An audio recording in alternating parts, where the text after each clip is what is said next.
మరి ఈరోజు 1964లో కారు మజుందార్ గారు ఆ రోజుల్లో బడుగు బలహీన వర్గాల కోసం ఆయన ఎంతో శ్రమించి పోరాడి భూస్వామ చేతుల్లో వందల వేల ఎకరాలు ఉంటే బలహీన వర్గాల కోసం ఆ రోజు ఎంతో భూస్వామ వ్యతిరేకంగా పోరాటం చేశారు.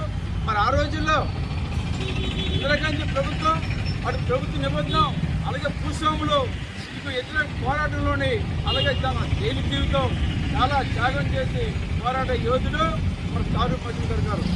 అలాంటి కారు మజుందార్ గారు ఈరోజు పార్వతీపురం మంచిర్యాల జిల్లా విశాఖ కోఆపరేటివ్ బ్యాంక్ దగ్గర ఏదైతే మనము ఈ కార్యక్రమం నిర్వహిస్తున్నాం అలాగే ఆయన జోహర్ అర్పిస్తూ ఈరోజు నివాళులు అర్పిస్తున్నాం. కనుక ఆయన కోసం ఎంత చెప్పినా చాలా తక్కువే.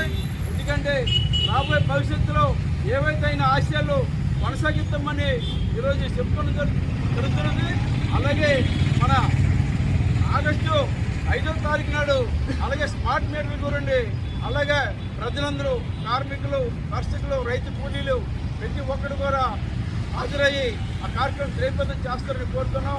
ఏదైతే మన కారు మజుందార్ గారు ఆశయాలు కొనసాగిద్దామని ఈరోజు ఈ కార్యక్రమం చేపడతానో ఆయనకి అలాగే నివాళులు అర్పిస్తున్నాం. కనుక సిపిఎం లిబరేషన్ పార్టీ జిల్లాగా చెప్తున్నాం పార్వతీపురం మంచిర్యాల జిల్లా కోఆపరేటివ్ సంఘం